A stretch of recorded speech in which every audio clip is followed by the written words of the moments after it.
Hyderabad Jubilee Hills rich kids trap కేసులో కీలక పరిణామం చోటు చేసుకుంది. ఈ కేసులో మరో ఇద్దరిని పోలీసులు అరెస్టు చేశారు. హఫీజ్పేటకు చెందిన మీనా కుమారి, విజయవాడ రియల్ ఎస్టేట్ వ్యాపారి వినీల్ చౌదరిని జైపూర్ సమీపంలో పోలీసులు అరెస్టు చేశారు. హైదరాబాద్కు తీసుకొచ్చి న్యాయమూర్తి ముందు ప్రవేశపెట్టగా రిమాండ్ విధించారు. దీంతో ఇద్దరూ కటకటాల్లో చిప్పకూడి తింటున్నారు.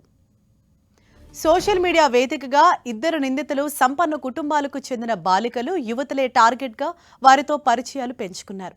వారి వ్యక్తిగత సమాచారం సేకరించి బ్లాక్మెయిల్ చేసేవారని పోలీసులు తెలిపారు.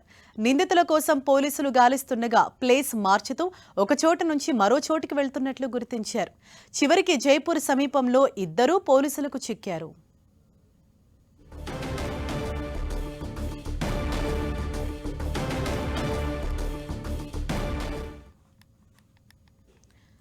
Hyderabad Jubilee Hills rich kids trap కేసులో కీలక పరిణామం చోటు చేసుకుంది. ఈ కేసులో మరో ఇద్దరిని పోలీసులు అరెస్ట్ చేశారు.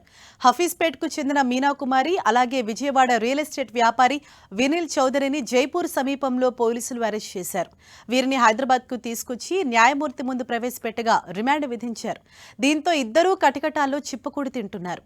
సోషల్ మీడియా వేదికగా ఇద్దరు నిందితులు సంపన్న కుటుంబాలకు చెందిన బాలికలు, యువతులే టార్గెట్గా వారితో పరిచయాలు పెంచుకున్నారు. వారి వ్యక్తిగత సమాచారం సేకరించి బ్లాక్మెయిల్ చేసేవారని పోలీసులు తెలిపారు.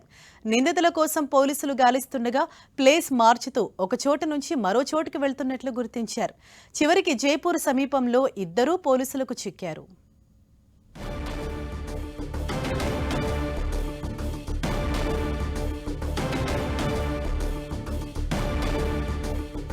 Hyderabad Jubilee Hills rich kids trap కేసులో కీలక పరిణామం చోటు చేసుకుంది. ఈ కేసుకు సంబంధించి మరో ఇద్దరిని పోలీసులు అదుపులోకి తీసుకున్నారు.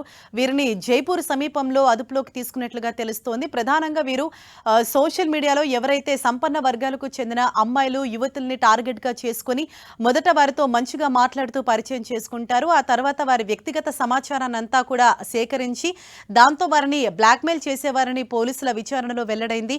ఇందులో విజయవాడకు చెందిన రియల్ ఎస్టేట్ వ్యాపారి వినీల్ చౌదరితో పాటు హఫీజ్పేట్కు చెందిన మీనా కుమారి, వీరిద్దరిని కూడా పోలీసులు అదుపులోకి తీసుకున్నారు. నిందితుల కోసం రాజస్థాన్ వరకు కూడా పోలీసుల వేట కొనసాగింది. వీరిని జైపూర్ సమీపంలో అదుపులోకి తీసుకున్నారు పోలీసులు.